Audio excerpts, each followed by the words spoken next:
Al-Razik Garden Housing Scheme, a project of Bismillah Developers. اپنے تحفظ کے حوالے سے یعنی ایک ہے حقوق کا تحفظ، ایک ہے جان کا تحفظ.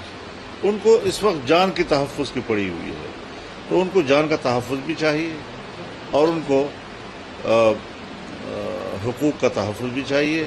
اس حوالے سے انشاءاللہ اسی ہفتے کے اندر میں خود بذات خود وزیر اعظم سے انشاءاللہ ملاقات بھی کروں گا، اور اس حوالے سے جو مجھے براہ راست لوگوں کی طرف سے رپورٹس مل رہی ہیں اس پر سنجیدگی کے ساتھ غور کر کے علاقے کو امن دینے کے لیے سوچا جائے گا کہ اس کے روٹس کیا ہے، روٹس کا تعین کرنا ہوگا. تو ہمارے جو قبائلی نوجوان ہیں، جس نوجوان کو یہ امید دلائی گئی کہ انضمام ہوگا اور آپ سیٹل ایریا کے برابر کے لیول پہ آ جائیں گے، آپ کی تعلیم، آپ کا معیار زندگی، آپ مقابلے کے امتحان میں اس کے برابر آ جائیں گے، صورتحال تو اس سے زیادہ خراب ہو گئی ہے. اس وقت ہمارا جو قبائلی نوجوان ہے وہ سب سے زیادہ اپنے آنے والے مستقبل کے لیے مضطرب ہے. حالانکہ ہم تو اس وقت چیخ رہے تھے کہ جو کچھ ہو رہا ہے غلط ہو رہا ہے، لیکن ہر طرف سے ایکا کر لیا گیا کہ بھئی یہ بہت ضروری ہے. قبائلی جرگہ بیٹھا یہاں پر اور تقریباً 5-6 سال تک یہاں پر اس قبائلی جرگے کے اجلاس ہوتے رہے اور وہ ایک موقف دیتا رہا، لیکن کسی میں ہمت نہ ہوئی کہ وہ اس جرگے کی بھی بات سنے. اسلام آباد میں کنونشن سینٹر کے اندر تمام سیاسی پارٹیوں اور قائدین، تمام مذہبی پارٹیاں، قوم پرست جماعتیں، ہر طرف سے لوگ اکٹھے کیے گئے اور انہوں نے ان سے ملاقات کی اور اپنا موقف لیا. بظاہر تو ایک قرارداد بھی ان کے حق میں متفقہ طور پر طے کی گئی، لیکن اس کے باوجود پتہ نہیں ہماری اسٹیبلشمنٹ کے دماغ پر کیا سوار تھا، کیا بین الاقوامی دباؤ تھا، کون سی کوئی ایسی کوئی خوبصورت مستقبل ان کو نظر آ رہا تھا. سو آج حقیقت یہ ہے کہ نہ وہاں پر انتظامیہ ہے، نہ وہاں پر پولیس ہے، نہ اس کی کوئی کارکردگی ہے، نہ کوئی ترقیاتی کام ہے، اور اگر ترقیاتی کام کے لیے پیسہ جاتا بھی ہے تو خاکم بدہم وہ بھتے کا شکار ہو جاتا ہے. کیا ہوگا وہاں پر؟ تو اس حوالے سے آج یہ جرگہ جو ہوا ہے اس میں اس بات کو تسلیم کیا گیا ہے کہ گیس جو برآمد ہوئی ہے اس میں پہلا حق وہاں کے عوام کا ہوگا، اور یہ حق ان کا تسلیم کیا جاتا ہے. اور انشاءاللہ اسی حوالے سے ہم یہاں سے سروے ٹیم بھی بھیج رہے ہیں.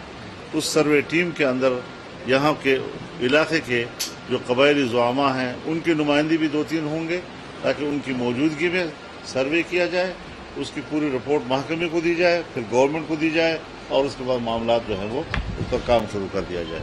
تو یہ کچھ گزارشات آج اس میٹنگ کے حوالے سے تھی جو میں نے آپ کے ساتھ شیئر کی ہیں. اگر کوئی کویشچن ہو تو پھر آپ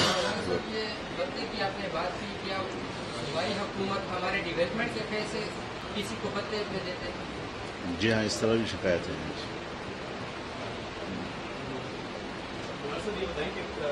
کے بارے میں یہ ایک تاثر ہے، میڈیم کے اندر سے شاید ایسی آوازیں اٹھی ہیں کہ ایسا اختلاف ہے، سامنے آ رہا ہے، وہ ابھی حالات کا سامنا کرنا پڑ رہا ہے، اس وجہ سے ایسی آوازیں آ رہی ہے. دوسرا سوال یہ ہے کہ سر ایک تاثر یہ بھی ہے کہ یہ سارا میڈیم کو ٹریک اس لیے کیا گیا کہ عمران خان کو جتنے ماضی کے گناہ پر ان کی حکومت کی ناکامی تھی ان سے ان کو نکالا جائے اور دوبارہ سے ان کو سامنے آیا.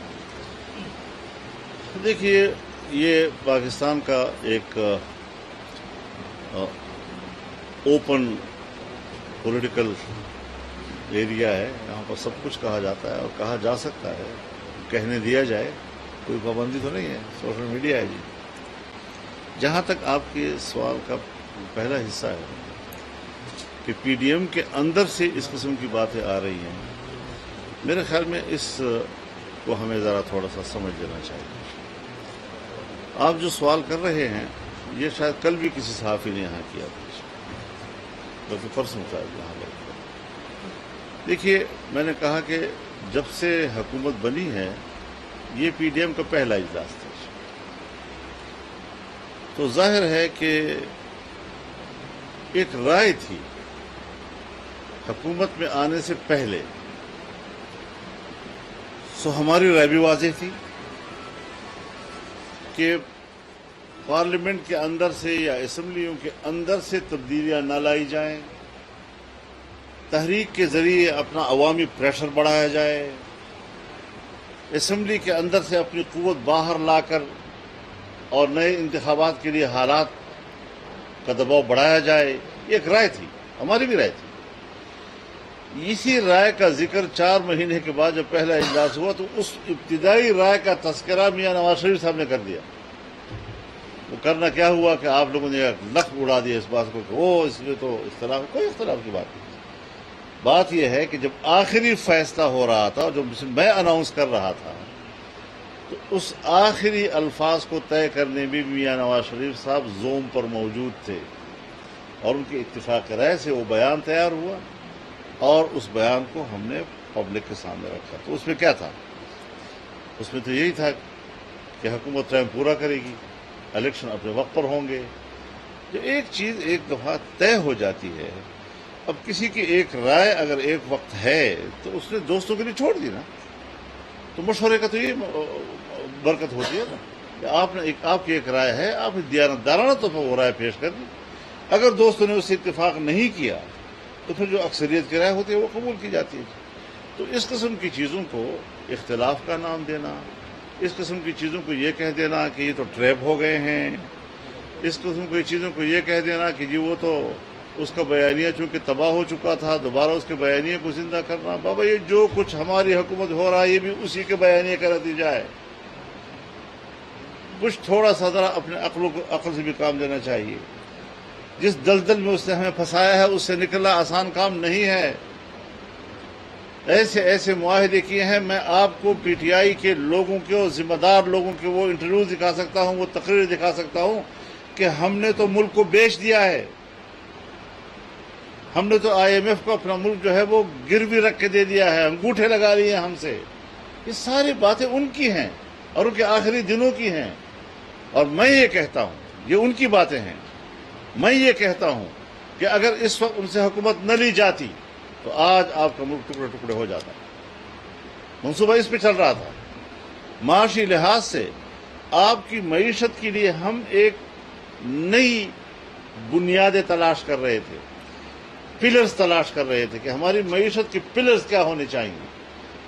سو پرانے پلرز تو امریکہ، ورلڈ بینک، وہ ساری چیزیں تھیں اور ابھی بھی ہیں، لیکن کیا آئندہ مستقبل کے لیے ہم نے اس کے لیے کوئی نئے پلر تلاش کرنے ہیں یا نہیں؟ سو اس کے لیے پہلا قدم جو ہمارا تھا وہ چائنا کی انویسٹمنٹ اور یہ سی پیک۔ سی پیک سڑک کا نام نہیں ہے، سی پیک ایک پیکج ہے جس میں سڑک بھی ہے، جس میں ریلوے لائن بھی تھی، جس کے اندر